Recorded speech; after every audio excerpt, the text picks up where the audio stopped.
Metre to feet conversion आपल्याला शिकायचं आहे, जे की याची स्केल फॅक्टर राहील 39.37.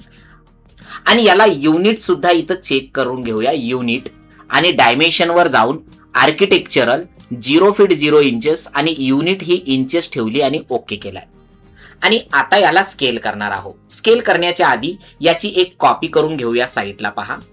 ओके, आणि यानंतर याला स्केल करूया. पहा, हा मीटरचा प्लॅन आहे जो की मी पूर्णतः सिलेक्ट केलेला आहे पहा इथं.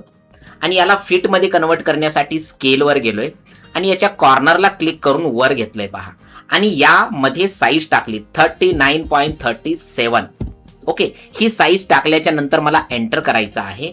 आणि हा जो प्लॅन आहे तो खूप मोठा झालेला दिसेल पहा आपल्याला. आणि इथं डायमेन्शन्स आपल्याला दिसणार नाही. डायमेन्शन दिसण्यासाठी तुम्हाला कीबोर्डवर डी एंटर करायचं आहे आणि मॉडिफाय मध्ये जायचं आहे. प्रायमरी युनिट आहे, याला तुम्हाला काय करायचं आहे, आर्किटेक्चरल 0 फीट 0 इंचेस आणि टेक्स्टची साईज 4 इंचेसची ठेवायची आहे पहा. ओके, आणि ॲरो सुद्धा 4 इंचेसचाच ठेवायचा आहे. सेट ॲज करंट आणि ओके.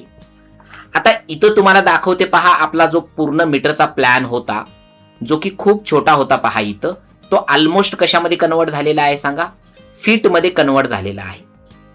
पण हा जो मीटरचा प्लॅन होता आपल्या नोट्स पद्धतीनं, की नोट्स मध्ये दिल्या पद्धतीनं तो कन्व्हर्जन जर आपण केलाय तर याची मीटरची सुद्धा साईज आपल्याला दाखवायची आहे, की एवढा फीट म्हणजेच किती मीटर हे जर आपल्याला दाखवायचं असेल तर आपण याचं डायमेन्शन सुद्धा चेंज करायचं आहे. डी एंटर मध्ये जायचं आहे, मॉडिफाय मध्ये जायचं आहे आणि इथं अल्टरनेट युनिट वर जाऊन डिस्प्ले अल्टरनेट युनिट वर जायचं आहे. आणि इथं टाकायचं आहे तुम्हाला डेसिमल आणि इथं घ्यायचं आहे 0.00 आणि इथं तुम्हाला टाकायचं आहे मल्टिप्लायर फॉर ऑल युनिट 0.02540.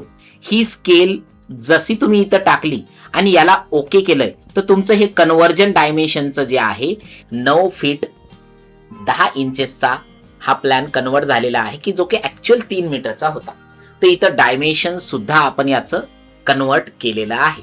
तर अशा पद्धतीनं आपण मीटरचा प्लॅन फीट मध्ये कन्वर्ट केलेला आहे विथ डायमेन्शन. ओके, तर हे एवढं तुम्हाला जमलं पाहिजे.